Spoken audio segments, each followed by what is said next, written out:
5 राज्यों में चुनाव होने के बाद जिस फाइनल राउंड का इंतजार किया जा रहा था, यानी कि मतगणना, वो आज संपन्न हो गई है लगभग।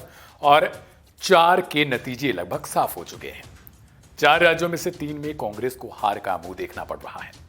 2024 के आम चुनाव से पहले भारतीय जनता पार्टी के लिए यह बड़ी जीत के तौर पर मायने रखा जा रहा है।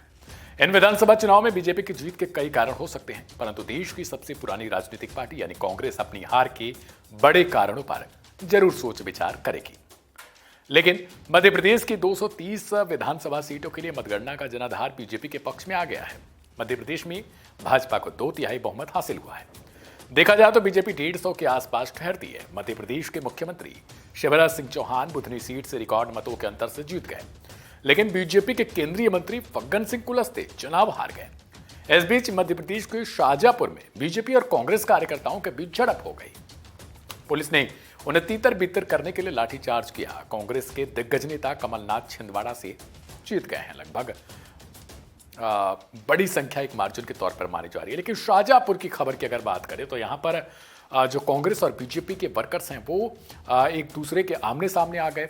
और हालांकि कांग्रेस की तरफ से लगातार ये आरोप लगाया जा रहा था, अभी दिल्ली में भी इसको लेकर उन्होंने प्रदर्शन किया था कि ईवीएम में छेड़छाड़ किया गया है, बैलेट पेपर से छेड़छाड़ किया गया है।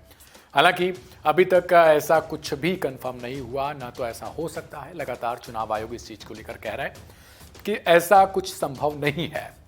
इधर बात करें तो मतगणना कड़ी सुरक्षा के बीच 52 जिला मुख्यालयों पर की गई है। इस बार 2533 प्रत्याशी मैदान में थे, जिनकी किस्मत का फैसले का दिन आज था। मध्य प्रदेश की जनता ने इस बार विधानसभा चुनाव में 66 साल का रिकॉर्ड तोड़ दिया है। राज्य में इस बार रिकॉर्ड 77.82% वोटिंग हुई थी। शाहजहांपुर, आगर मालवा, शुजालपुर, काला पीपल, मल्हार, जावद, जावरा और सोनकच्छ में 85% से ज्यादा मतदान हुआ था। हालांकि ये बढ़ा हुआ वोटिंग प्रतिशत भी भाजपा के पक्ष में जाता नजर आया।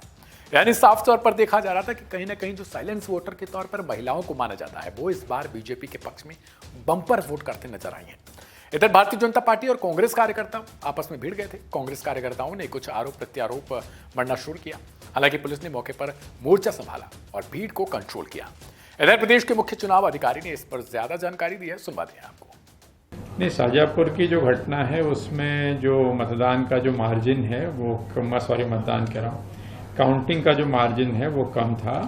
तो उन्होंने जो पोस्टल बैलेट जो रिजेक्ट होते हैं उससे कम संख्या अगर हार जीत की होती है तो पोस्टल बैलेट्स जो रिजेक्ट होते हैं उसको रीवेरीफाई करते हैं।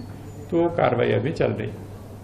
तो धार के धर्मपुरी में वो कोई बैलेट पेपर जो डाक पोस्टल बैलेट पेपर उसका कोई वो पैटी का कुछ वो तो कल वाली पुरानी बात हो गई। हाँ, मैंने मतगणना से उसका संबंध नहीं है वो। इसके अलावा पुलिस प्रशासन ने भी इसे लेकर क्या कुछ कहा है वो भी सुनवा देते हैं आपको। विधानसभा है शाहजहांपुर में और तीनों विधानसभा में मतगणना पूरी तरह से शांतिपूर्ण हुई है।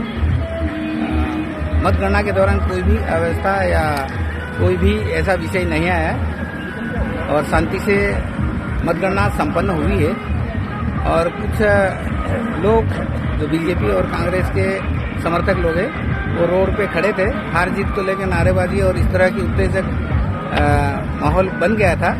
पुलिस तत्काल पहुंची और सभी को समझाइश दी और अभी पूरी तरह से शांति है। हमारी व्यवस्थाएं पूरे शहर में संवेदनशील स्थानों पे। तो आप ये सुन रहे थे एएसपी को। इसके अलावा आपको बता दें कि पूरे प्रदेश में शांतिपूर्ण तरीके से मतगणना जो है वो संपन्न हो चुकी है और भाजपा आगामी मुख्यमंत्री को लेकर अब मंथन करेगी। हो सकता है शिवराज सिंह चौहान को ही बनाए, लेकिन बीजेपी को जहां जीत की बधाई है वहीं जनता के लिए भी बधाई का दिन है आज, क्योंकि उन्होंने अपने लिए मुख्यमंत्री का चुनाव तय कर लिया है। और कौन चुना जाएगा ये तो पार्टियां तो उन्होंने चुन लिया, लेकिन मुख्यमंत्री अब डायरेक्ट वो पार्टी चुनेगी। ऐसे में बने रहिएगा वन इंडिया हिंदी के साथ। मैं था आपके साथ दिव्यांशु सिंह। नमस्कार।